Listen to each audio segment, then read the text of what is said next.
Get ready, 10 seconds, 5 seconds, start. This bill has been brought forward for the purpose of amending the 2004 Act, which originally applied to Part A state high courts, but after the reorganization has been so adapted as to make it applicable to all the high courts in the present states. Formerly, so far as the then British India was concerned, we had the Order of 1937 under the Government of India Act of 1939.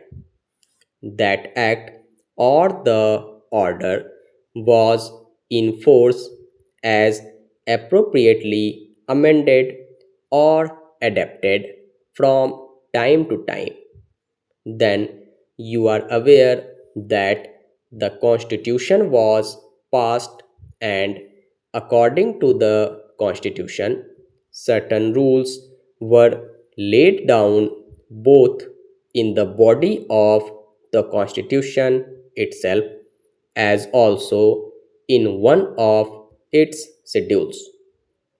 So, certain conditions of service were specified, as, for example, the question of the remuneration of the High Court judges and the Chief Justices in the various High Courts. But some matters remained, and therefore in 2004 an act was passed by Parliament so far as the then Part A state high courts were concerned.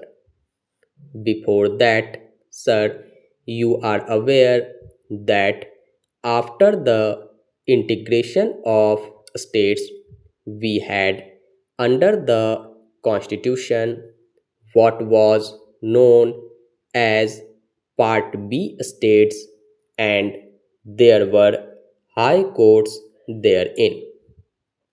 So far as these high courts were concerned, an order was passed in 1983 governing the conditions of service of the Part B state high court judges.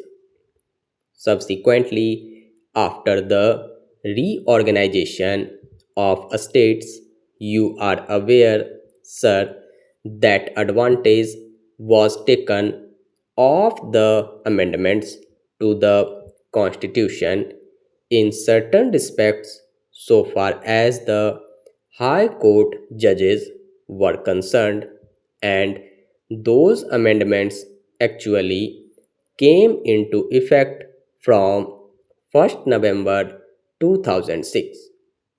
Thus, you will find, sir, that from 1st November 2006 we have the High Court Judges Act of 2004 duly adapted after reorganization. That is the main act, or as it is sometimes called the parent act, which is now sought to be amended in respect of certain matters. One is with regard to leave, and it is considered necessary to specify certain circumstances.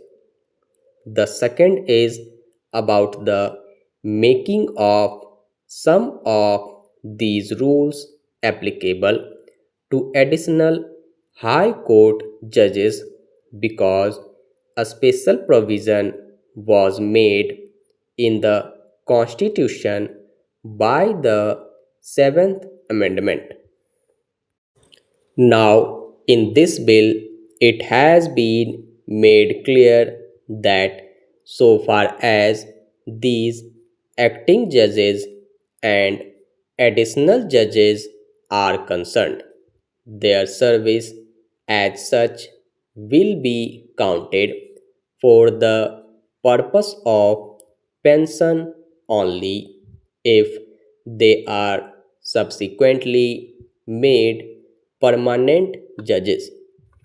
Otherwise, for example, if no such provision was made, then their service for the purpose of pension would be counted only from the time they are made permanent.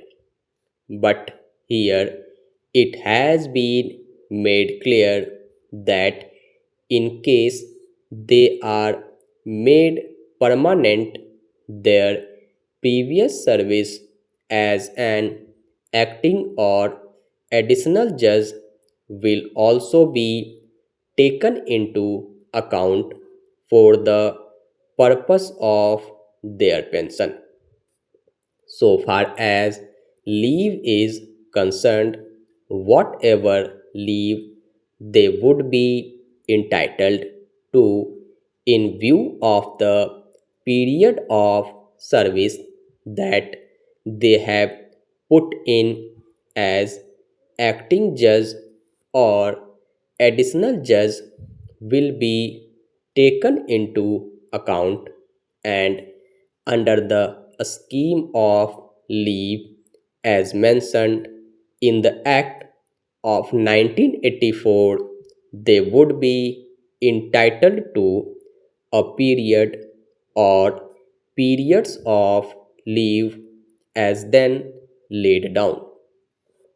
Then, sir, after this, a very important question arose so far as the unexpired leave was concerned, as also the question of the pensions of the former Part B State High Court judges who were continued as judges in the new high courts that were established on the reorganization of states.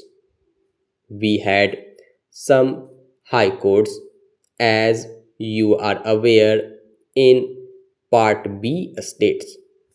When under the Constitution, these Part B states themselves ceased to be as such, and they were placed in the reorganized states of India. Naturally, the high courts in Part B states also disappeared.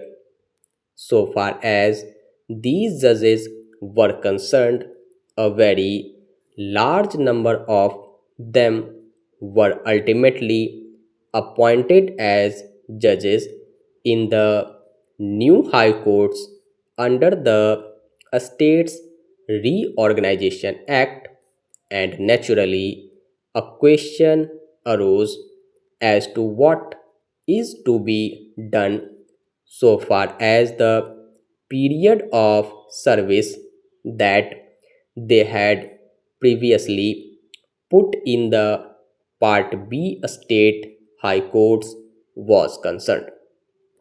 A question arose as to whether the period of service that they had put in as a high court judge, including in some cases as chief justice, should or should not be taken into account, or whether some other formula should be introduced by which a particular period and not the whole period should be taken into account.